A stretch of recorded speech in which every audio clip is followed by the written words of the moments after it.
I'm going to finish talking about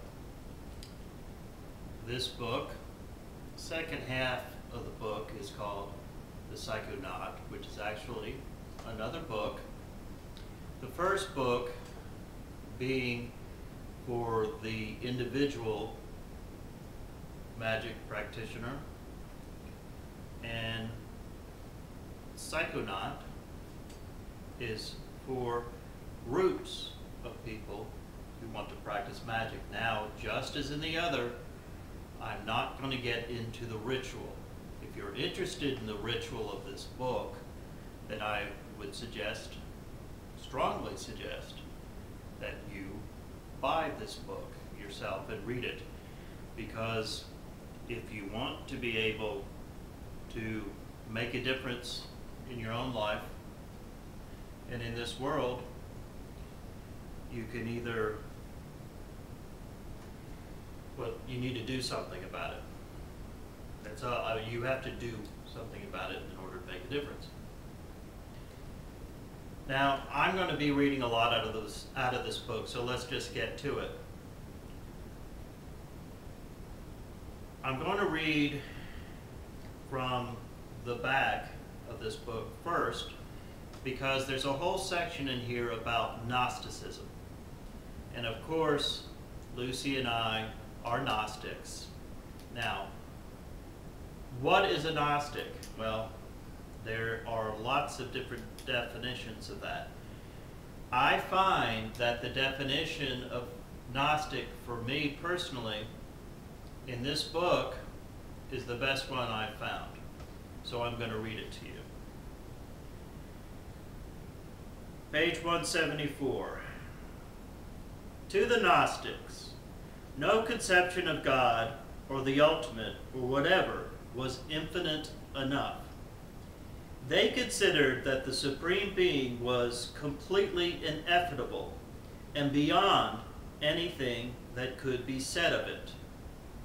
They laughed at the hopelessly paradoxical anthropomorphic conceptions of the Absolute that other religions put forward, and endeavoring to say as little about it as possible, say that it was too immense to have any ideas about.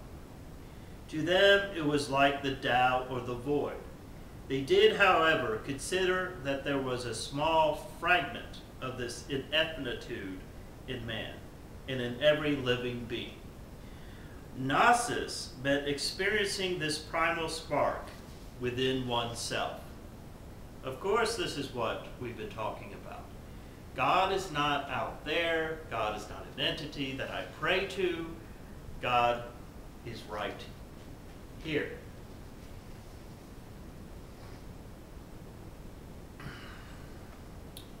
This is what we've been talking about for some time, of course. Gnostics, however, are going to modify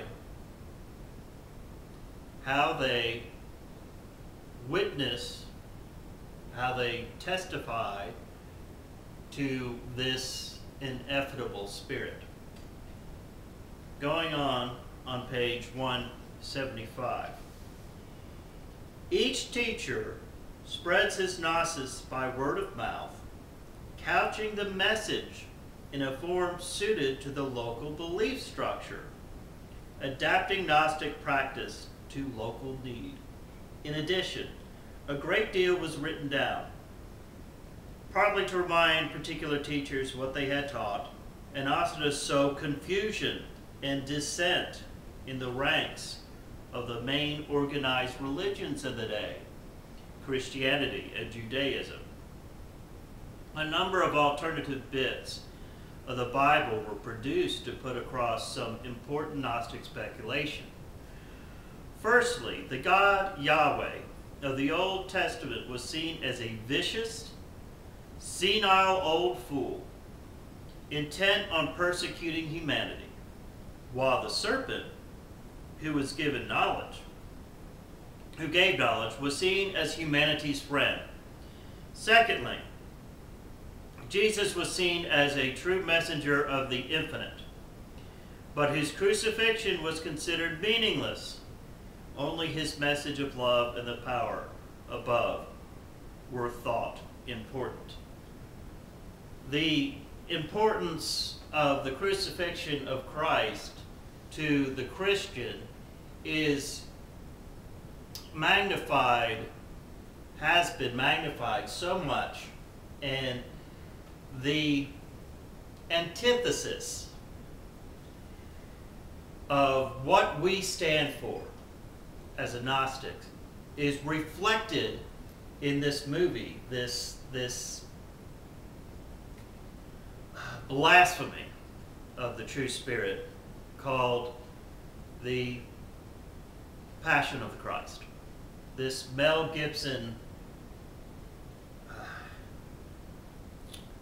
demonic reflection of what we are supposed to perceive the Christ was. Nothing but some piece of meat to be put on a cross for our sins. Never made any sense to me. And that movie and the people who love it are perfect examples of everything that Lucy and I stand for. This crucifixion idea, as it say, it has no meaning. The teachings are important, but the church wants you to focus on this demonized, very extremely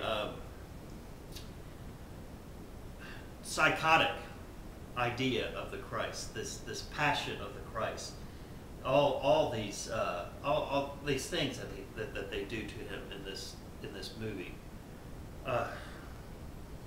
Now let's get into, again, what chaos magic is all about. I'm reading a lot from the book, so starting with page 113.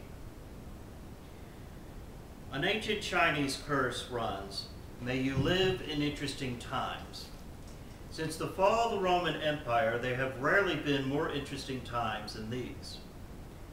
Whenever history becomes unstable and destinies hang in the balance, then magicians and messiahs appear everywhere. Our own civilization has moved into an epoch of permanent crisis and upheaval, and we are beset with plagues of wizards. They serve a historical purpose, for whenever a society undergoes radical change, alternative spiritualities proliferate, and from among these, a culture will select its new worldview.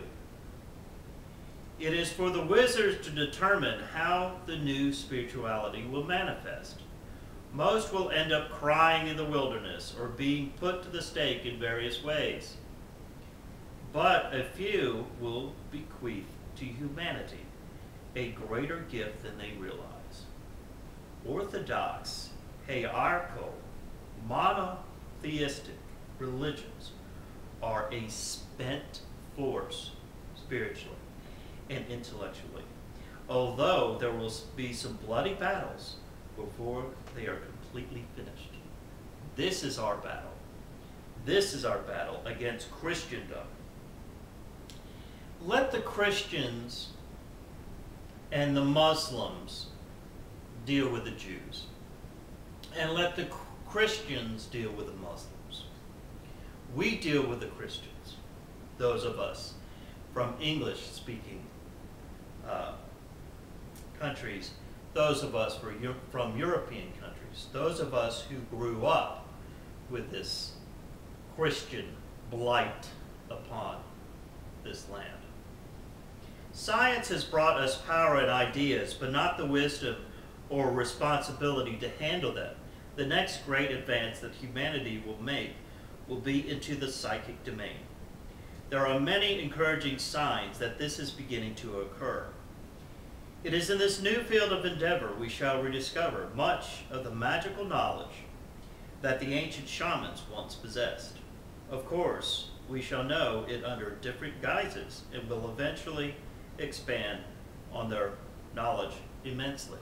Science is rediscovering the core essence of chaos that lies under everything. Scientific. What is dark matter? It comes back to magic. It all comes back to magic. The ideas of today are all falling back into the shamanic traditions of the past. There's a twofold aspect to the most important magical work now being done. Foremost, it is an experimental investigation into the actual techniques as opposed to the mere symbolism of magic. The methods of magic are remarkably uniform throughout history and across cultures. It is time to unearth them and make them work. Secondly, it is essential that what might be called a spirituality of magic is evolved. Magic must have its own flavor, its own worldview, and its own philosophy.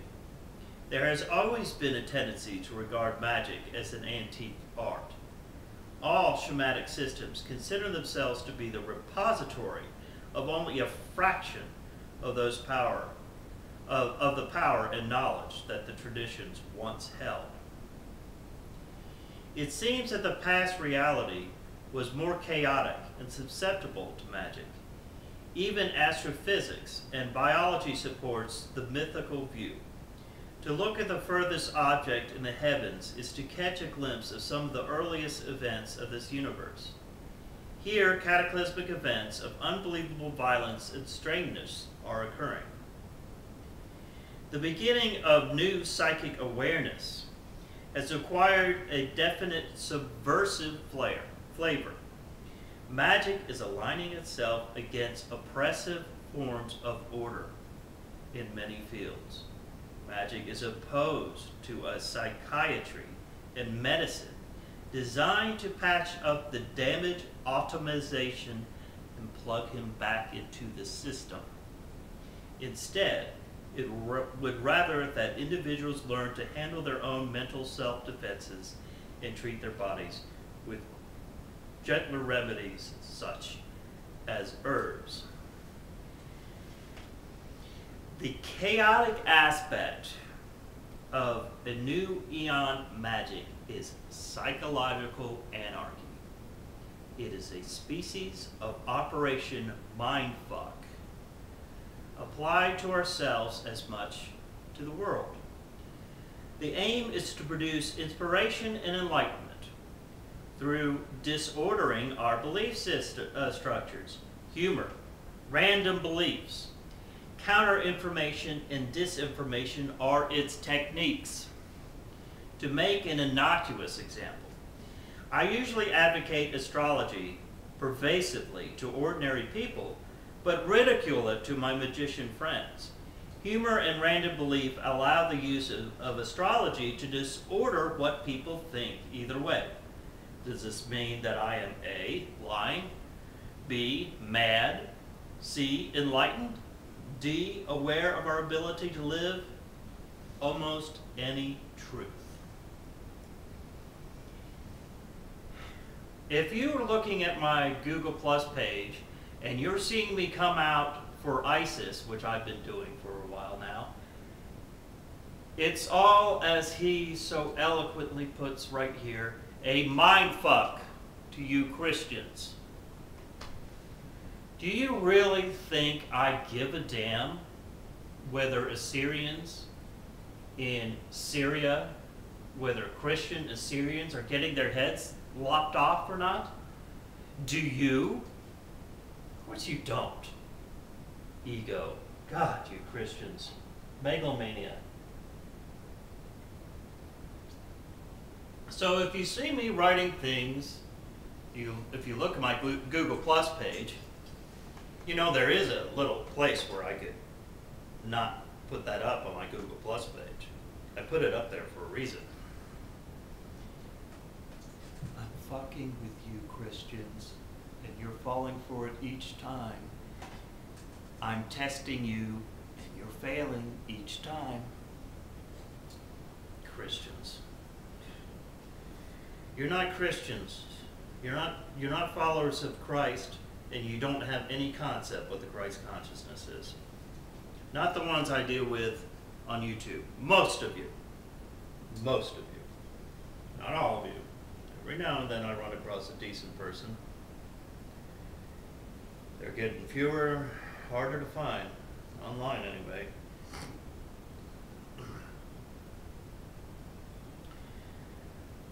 Let's look at magical perspectives. Physical processes alone will never completely explain the existence of the universe, life, and consciousness. Religious answers are just wishful thinking and wanton fabrication cast as a veil over a bottomless pit of ignorance. Boy, does this guy put things good. Well, to explain their occult and mystic experiences, magicians are forced to develop models beyond the scope of materialistic or religious systems. To the magician, it is self-evident that there is some other level of reality than the purely physical. Medieval magicians thought that their powers emanated from God or from the devil. In fact, magic works equally well in any God's name for good, evil, neutrality, or indifferent motives. Whatever the nature of the other reality, there is obviously no need beyond the psychological to anthropomorphize it.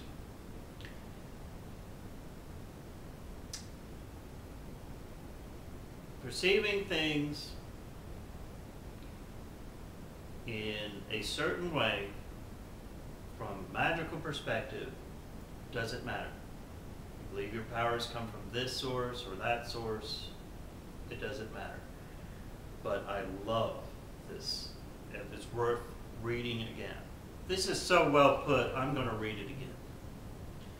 Physical processes alone will never completely explain the existence of the universe, life, and consciousness.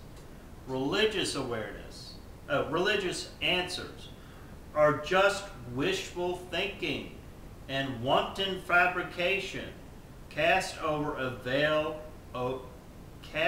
a veil over a bottomless pit of ignorance. Boy, I sure get tired of running across people who got it all figured out.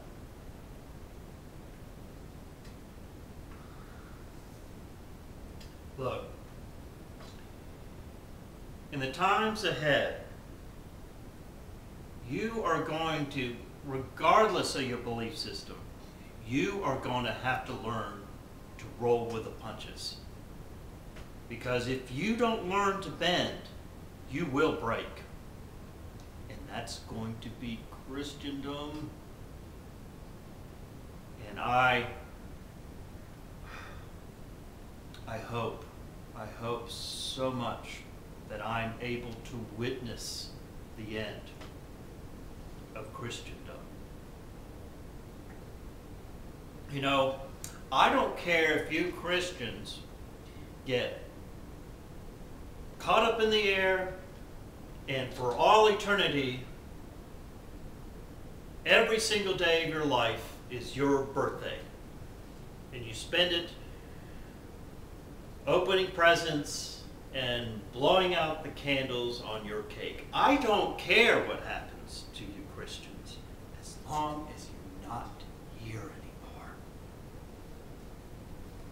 So, there you go. When I support ISIS, I don't care. I don't care.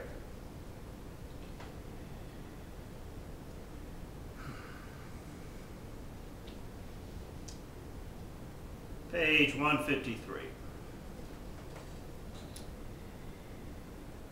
May it not be that consciousness, magic, and chaos are the same thing? Consciousness is able to make things happen spontaneously without prior cause.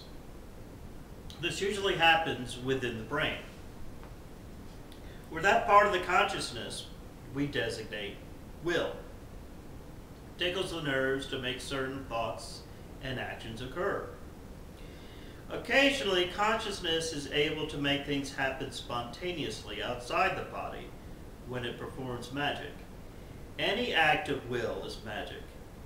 Conversely, any act of conscious perception is also magic. An occurrence in nervous matter is spontaneously perceived in consciousness. Sometimes that perception can occur directly without the use of senses, as in a clairvoyance. Magic is not just confined to the consciousness. All events, including the origin of the universe, happen basically by magic. That is to say, they arise spontaneously without final prior cause. But these are only statistical approximations. It is not possible to give a final explanation of how anything happens in terms of cause and effect. At some level, the event must have just happened. This might seem to give rise to a completely random and disordered universe. Not so. Throw a single die, and you might get anything.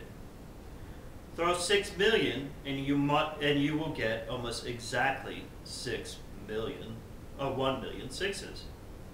There's no reason for the laws of the universe represented here by the structure of the dice. They too are phenomena that have just arisen spontaneously and may one day cease to apply if spontaneity produces something different. Now, it's very difficult to imagine events arising spontaneously without prior cause, even though this happens every time one exerts one's will. For that reason, it has seemed preferable to call this root of phenomenon chaos.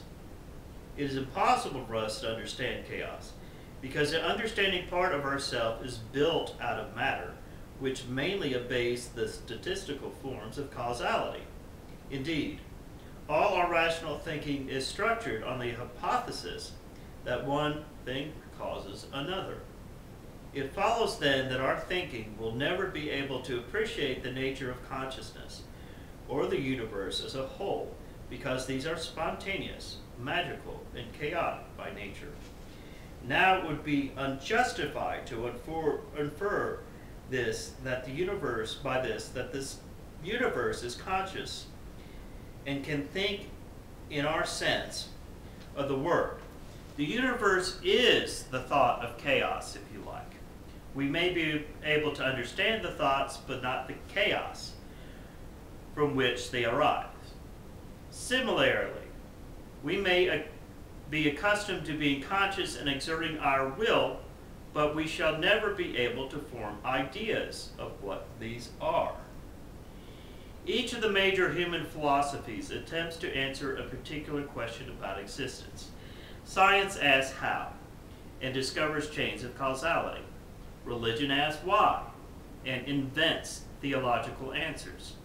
Art asks which, and comes up with the principles of aesthetics. The question that magic seeks to answer is what, and is thus the examination of the nature of being. If we proceed straight to the heart of the matter and ask of magic, what is the nature of consciousness and the universe and everything, we get this answer. They are spontaneous, magical, and chaotic phenomena. The force which initiates and moves the universe, and the force which lies at the center of consciousness, is whimsical and arbitrary, creating and destroying for no purpose beyond amusing itself. There is nothing spiritual or moralistic about chaos and kia. We live in a universe where nothing is true. Although some information may be useful for relative purposes, it is for us to decide that we wish to consider meaningful or good or amusing. The universe amuses itself constantly and invites us to do the same. How should you amuse yourself? I don't know, I don't find it amusing sitting around and complaining about the way, the situation that we find ourselves in. The truth of the matter is, there's a lot more of these fillers, these empty-headed people on this planet simply taking up space than there are people like you and I who actually want a new world, a world free of nonsensical, dogmatic beliefs. So what are you going to do about it? What are you going to do about it? Well, I'm giving you the best possible answer to that question that I have in any of the videos that I've done. Magic. Look, when the Christians and the Jews and the Muslims and all these monolithic religions and all the religions everywhere get down to pray to whatever God they pray to, they are creating a force to be reckoned with. It is a force that is bringing down the overall kia of this world, and it's throwing us all out of balance. We are on a very low vibration now, and it's because the Christians, the Muslims, and the Jews mostly. The Jews I don't look at as much because most of the Jews are secular. So it's the Christians and the Muslims. And since Christians are dealing with the Muslims, who are dealing with the Christians? You think in comparison to the millions and millions of people that Christians have killed over the last 2,000 years that, you know, a couple dozen Christians in Syria getting their heads lopped off is anything in comparison? It's not. We should become a force to be reckoned with. And that force is the same force that they use for their negative vibrations. We build up by extinguishing the idea in our heads that magic is just a fairy tale dream. It doesn't have to be about you getting something for it to be significant. But if that's what you want to do, fine. If there were more people practicing this than practicing Christianity, as we know it today, then we would be in a much higher level, much higher plane of understanding. Listen, the person who wrote this, Peter Carroll, is an intelligent man. He's not going to bring forth this idea of magic as some sort of superstitious nonsense. Magic is essentially part of who we are. It is in this energy that we are a part of. And you can either, you know, be tossed about by these waves and have the Christians and the Muslims and the Jews determine how these waves will crash against you, or you can take matters into your own hand. That's up to you.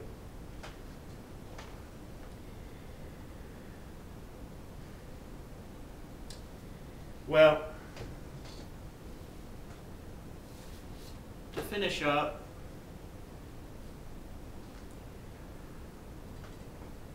I want to make a statement as strong as any one I've ever made in the past.